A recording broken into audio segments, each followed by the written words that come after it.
का ड्यूटी है इनकी वजह से तनख्वाह इसी नौकरी इसी में चल रही है।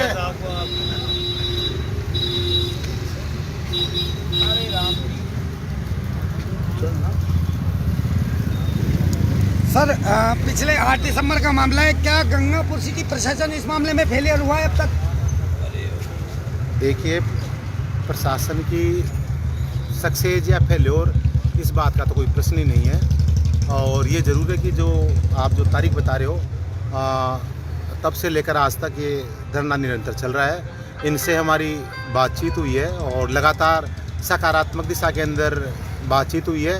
इनका जो मुख्य मांग है, जो बचे हुए मुलजिम हैं उनको गिरफ्तार करना, उसकी बात से हम अक्सर से सहमत हैं। जल्दी से जल्दी मुलजिमों को पकड़ेंगे और मुझे उम्मीद है पूरी कि बहुत जल्द ये धरना समाप्त हो जाएगा। सर पिछले 10 से 12 दिनों पहले आपके पास जांच आई थी, अब तक उसमें क्या आपके द्वारा कामयाबी हासिल की अब तक? जो भी इस फाइल में अनुसंधान की दृष्टि से जो कुछ कमियां रह गई थी, वो सारी की सारी कमियां हमने पूरी की है। और अब जो हमारा जो मुलजिम जो बचे हुए हैं उनके लिए लगातार हम प्रयास कर रहे हैं। सर जैसा कि अभी हमने सवाल किया था, आपने माना कि पिछले 1 महीने से ये लोग धरने पर बैठे हुए हैं, आज तक प्रशासन के द्वारा आखिर इस पर कार्रवाई क्यों नहीं की गई?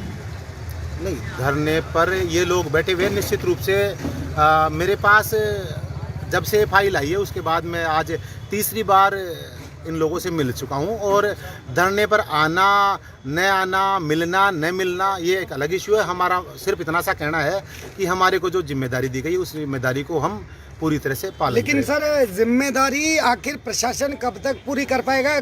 जनता में आक्रोश है, आप देख सकते हैं आज सवाई माधोपुर बंद रहा, वजीरपुर बंद रहा, गंगापुर बंद हो चुका है। नहीं, मैं आपकी बात से बिल्कुल सहमत हूँ। मैं सिर्फ और सिर्फ आपसे इतना ही कहना चाहता हूँ कि जो बचे हुए जो मुलजिम हैं उनको जल्दी से जल्दी पकड़ने की जिम्मेदारी हमारी है और हम पूरी ताकत के साथ लगे हुए। अब गंगापुर की जनता और आसपास के क्षेत्र की जनता, पूरा जिला ये जानना चाहता है कि आखिर इस मामले में पटाक्षेप कब तक हो पाएगा? मुझे उम्मीद है बहुत जल्दी हो जाएगा।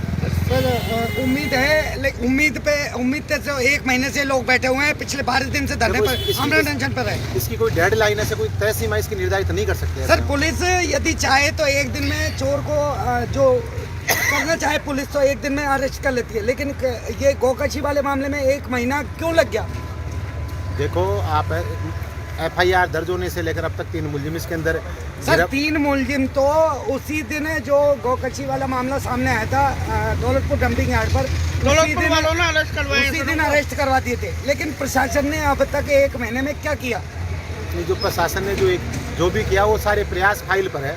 आप कार्यालय में आइएगा, मैं आपको दिखा दूंगा क्या किया आपका। सर फाइल पर तो है, लेकिन धरातल पे तो हो ना धरातल पर भी नहीं। मैं यही कर रहा हूँ आपसे बार की जल्दी जल्दी हम बच्चे को। देखो सर, गंगापुर की जनता आपसे उम्मीद करती है, आपके पास जांच है इस समय, तो मैं आपसे ही कहता हूँ कि हम आपकी उम्मीदों पर पूरा खरा उतरेंगे। ठीक है सर। सर एक सवाल और हम पूछना चाहेंगे कि ये जो जांच चल रही है इसका मिनिमम टाइम कितना रहता है? जांच का कोई मिनिमम टाइम नहीं। 90 दिन या फिर अगर मुलजिम जेसी में होता है तो 60 दिन या 90 दिन में हमें चालान पेश करना होता है, वो हम करेंगे ताकि उसका फ़ायदा मुलजिम को नहीं मिले। 60 दिन या 90 दिन के अंदर हम चालान पेश कर देते हैं। जो बची हुई जो कार्रवाई है उसके लिए अनुसंधान पेंडिंग रख लेते हैं। सर ये जो अलग अलग गायें गायब हुई है, अलग अलग गौशालाओं ने भी FIR दर्ज कराई, उनको सबको एक साथ में अटैच कर दिया इन लोगों ने, तो उनके अलग अलग FIR भी दर्ज होंगे? मैं आपको इतना ही कह सकता हूँ कि प्रत्येक कानूनी पहलू का ध्यान में रखते हुए हम इसके अंदर निष्पक्ष जांच कर रहे हैं। CRPC के अनुसार ही चलते हैं सर? बिल्कुल सर, बिल्कुल। CRPC में लिखा है कि अलग अलग चीज़ की अलग अलग FIR दर्ज होनी चाहिए। अभी आपने हम प्रत्येक कानूनी पहलू की पालना कर रहे हैं। सर अभी आपने फाइल देखी थी, उसमें आपने बताया कि ये मामला हुआ, ये गर्दन कटी हुई मिली, तो आखिर प्रशासन के पास सारे सबूत होने के बावजूद भी काम क्यों नहीं कर पाया प्रशासन? प्रशासन कर रहा है ना काम। किसने कहा प्रशासन काम नहीं कर रहा? सर यदि प्रशासन काम कर रहा होता तो ये 1 महीने से और पिछले 12 दिन से आमरण अनशन पर बैठे हुए हैं। नहीं, मैं तो यही कह रहा हूँ कि ये लोग बैठे हुए हैं, निश्चित रूप से मैं भी आपकी बात से सहमत हूँ, पर आप ये नहीं कह सकते कि प्रशासन काम नहीं कर रहा। ओके, धन्यवाद सर। और जैसा कि अभी सवाई माधोपुर